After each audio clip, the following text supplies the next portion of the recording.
참 예수님, 저는 춘천교구 정의평화위원회 김영태 시몬 신부입니다. 카톨릭 사회교리 탄생의 배경은 노동의 문제로부터 시작되었습니다. 1891년 레오 13세 교황님께서 반포한 회칙 새로운 사태는 신앙의 눈으로 사회 문제를 판단하는 사회교리의 효시이며 다른 이름으로 노동헌장이라고 불립니다. 그 내용이 특별히 노동자의 상황을 체계적으로 다루며 이 회칙을 관통하는 핵심 용어가 바로 노동자의 존엄성이기 때문입니다. 이 회칙의 탄생 배경에는 유럽 사회의 산업혁명이 자리합니다. 산업혁명은 인간과 동물의 힘을 기반으로 하던 농업과 가내수공업의 사회에서 증기기관 및 기계를 이용한 대량 생산을 하는 산업사회로의 변화입니다. 산업혁명은 경제적 윤택함을 가져왔으나 노동자들에게는 가혹했습니다. 당시 노동자들은 하루 14시간 이상의 노동을 강요받으면서도 생계가 불가능한 저임금에 시달렸고, 저임금은 생계를 위해 여성과 어린이들도 공장이나 광산으로 내몰았습니다.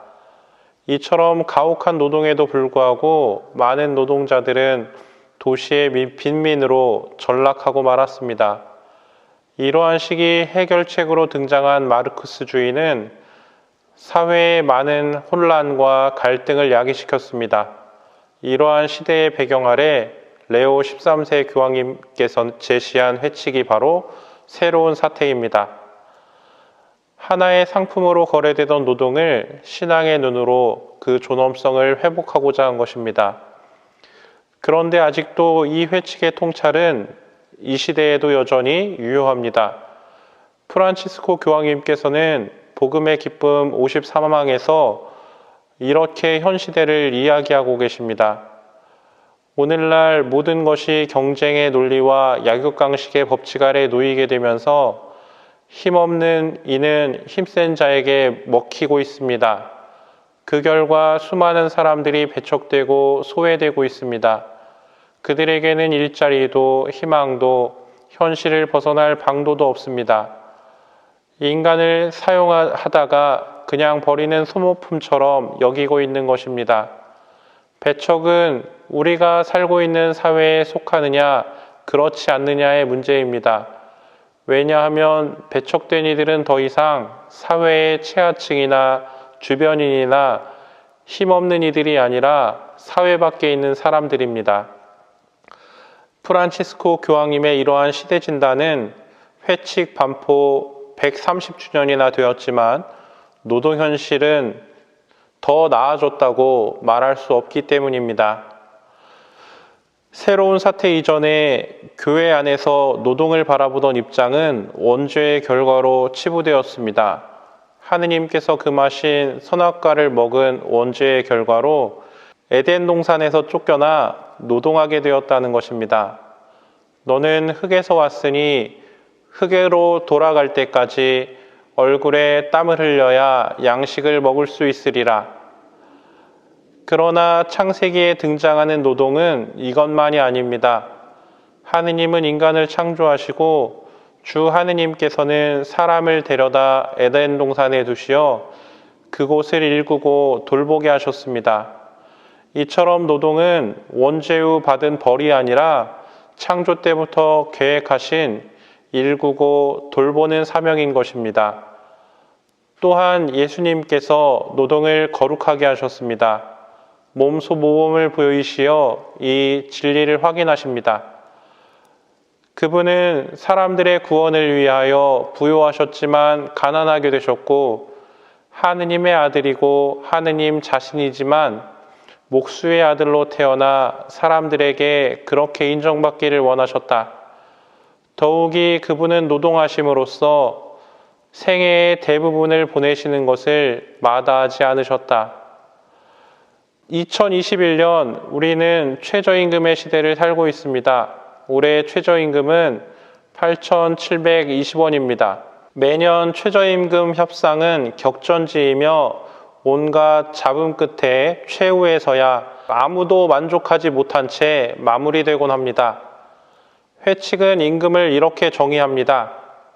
노동은 필수적인데 바로 노동자 자신의 삶을 위해서도 그리고 가족을 부양하기 위해서도 반드시 필요하기 때문이다. 모두는 살기 위해 필요한 것을 획득한 권리를 갖는데 가난한 사람은 자신의 노동과 임금 말고는 다른 방법으로 이를 획득할 수 없기 때문입니다. 그러나 노동자는 여러한 이유로 정당하지 않은 임금에 동의할 수밖에 없는데 이는 자연법에 거스르는 것입니다. 정당한 임금의 3요소는 첫 번째, 자신과 가족의 생계 유지가 가능해야 하며 두 번째, 최소한 검소하고 안락한 생활 유지가 가능해야 하며 마지막으로 임금의 일부를 남겨 어느 정도 재산을 장만할 수 있어야 한다.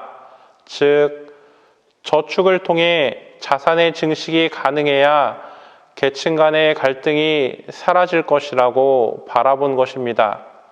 이것이 바로 130여 년 전 이야기된 정당한 임금의 정의입니다. 최저임금의 시대를 사는 우리에게 최저임금은 생명과 생계 유지만 가능하기에 최저임금의 시대가 아닌 정당한 임금의 시대로 나아가야 할 것입니다. 휴식의 근원은 안식일과 주일입니다. 하느님은 세상을 창조하시고 이렛날에 쉬셨습니다. 그런데 이것을 넘어 우리는 주 5일제의 시대를 살고 있습니다. 그러나 아직도 공공기관과 대기업을 제외하고는 주 5일제가 완전히 정착하지 않았으며 휴식의 시간에도 일해야 하는 이들이 여전히 존재합니다. 레오 13세 교황님께서는 자본가와 고용주가 준수해야 할 의무가 있다. 그들은 고용인을 노예처럼 취급하지 말아야 하고 노동자들의 인격적 존엄성을 존중해야 함을 강조하십니다.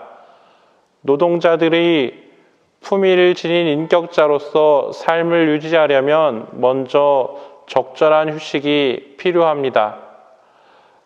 그 이유는 세 가지 측면에서 제시될 수 있습니다. 첫째, 정의의 측면에서 과중한 노동은 정신을 무디게 하고 육신을 피폐해지도록 하기에 노동 후의 휴식은 당연한 것입니다.